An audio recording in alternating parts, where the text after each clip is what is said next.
Yeah, hi, Roger here. I'm going to shoot a little, probably close to a 5-minute video, running a benchmark, stress test actually, on my CPU. I've done a new water loop addition and revamping to my AMD FX 8150 computer. Built it about a year and a half ago. Decided to do some upgrades incrementally here. Next one coming up is going to be a 8350 AMD FX 8350 CPU is going to be put in here.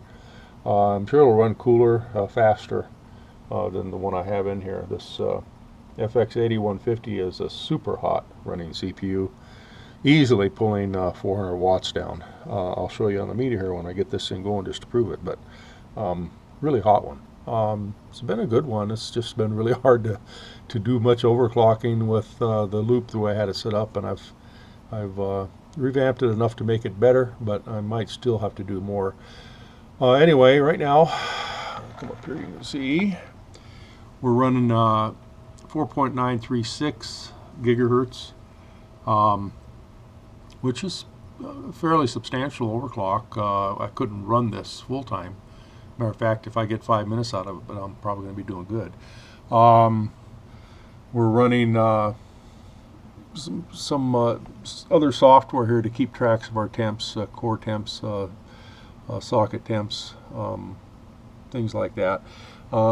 This software comes with the with one of the additions for this is a Aqua Computer, and this is the software that monitors all of the settings, allows you to adjust ramps and just an abundance of different things. Right now I've got 2 pumps on it and my 2 sets of radiator fans, which are actually 2 groups of 4 fans each. They're in push-pull configuration. 6 of them are on a 360 radiator, and 2 of them are on a 120 radiator, which I just put into the loop. The additional things I put into the loop, it's a little bit dark here, but we'll see some of it, is I put a MOSFET VRM water block. We've been running a, probably can't see it too well, we've been running the CPU water block and a video card water block on the unit, and got a little meter. It's actually just a little temperature remote temperature sensor I put in there just so I can see what my inside case temperatures are. 62 Fahrenheit right now. I like to kind of know some of the stuff as I'm working. Let me wheel around here to the front.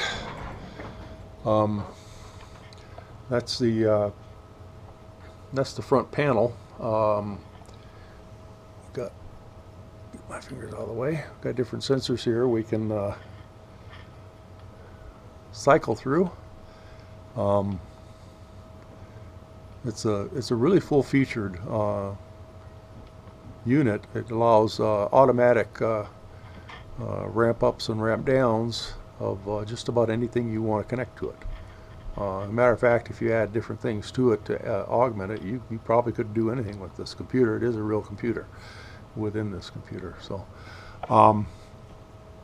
there's my might as well show it there. You can barely see it probably in the light. The coolant's RP 401X2. That's a dual pump reservoir setup.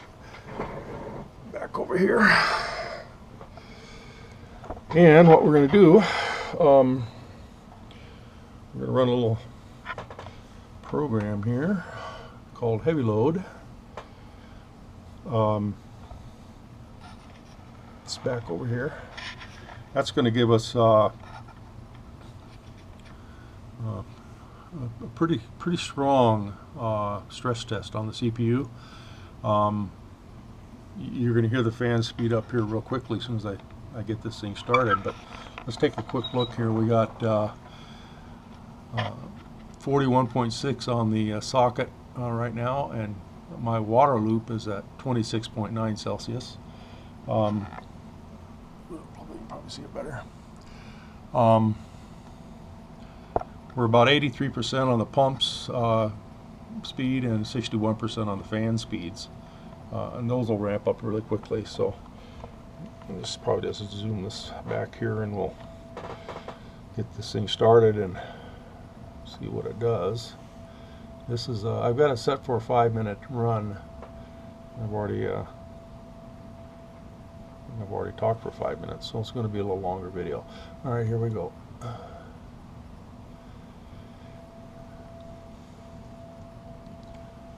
You already hear the fan speeding up a little bit. We're at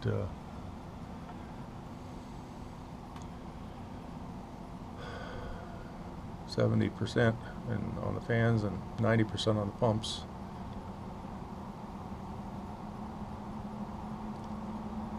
At 50 Celsius, everything should be wide open, or just about, the way I've got the ramp set.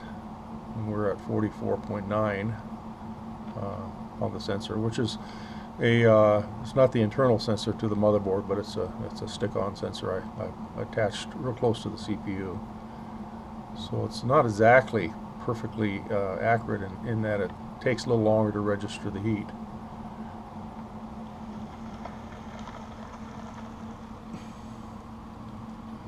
But we're over here at the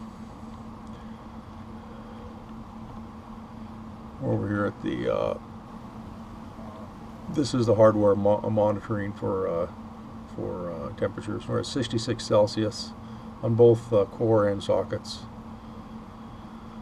And the core is going to keep crawling up. 68 now, 69, and 67 on the cores. So we'll probably get over 74, 75 on the socket, which is way hot for the CPU. You really don't want to run them that hot, not for any length of time anyway. Typically you want to stay maybe mid 60s on the socket, and not even a 60, probably 58 or so on the cores. Full-time overclock would be about as high as you want to run with this FX series.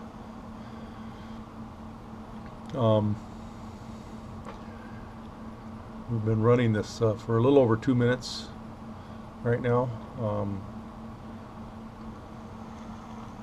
We're at 73 on the socket, 68 on the cores.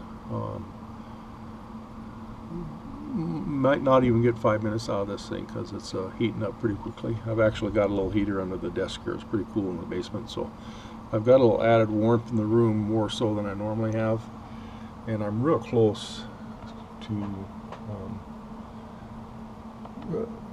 crashing at 5-minute runs on this, so it might crash, but anyway, we'll see.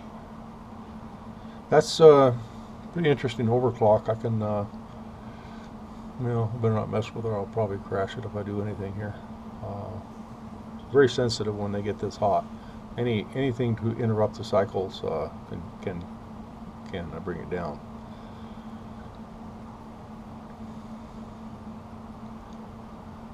Um, 74.7 according to my software, and according to the hardware, it's 76. So it's a pretty close. I've got the stick-on sensor pretty closely calibrated to what the actual socket temperature is, which is good. Water has went up to 28.6, so we've actually went up. Well, we went up 2 degrees Celsius in the water. Water flow is at 76 gallons an hour. Seems to me that's a lot of water flow, but when I put the second pump on there, I didn't have this water flow indicator available at the time, so I really don't know what one pump was driving it, but I'm going to guess since they're in parallel was probably driving it about half of what it was. Added pressure through the system probably increased the flow considerably. We're 4 minutes and 16 seconds into the run, so we only got just a few more seconds left.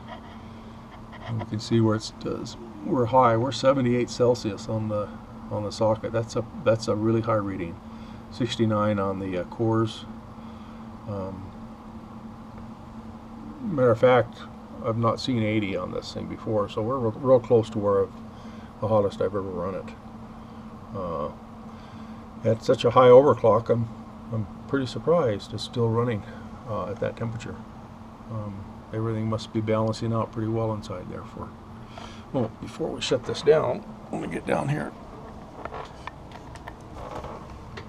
Oh, it just shut down. Yeah, we just finished it up. It was at 700. I don't know if you got down there fast enough to see it, but it was at 700 watts. But the stress test is over. It's in its cool down phase now, which will cool down pretty quickly.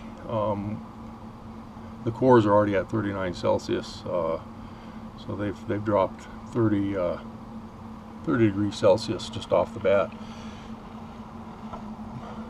Socket takes a little longer because it's more mass to cool down. But that was a good stress test. Gave me, this is actually the first time I've recorded it, which is principally the biggest reason I'm doing this. I might stick it up on YouTube or something. I've got a couple of overclocks there, but I basically want to have my own index in here, see where we're going to go with this and what I can expect to achieve. But anyway, hope if you get a chance to see it, hope you liked it.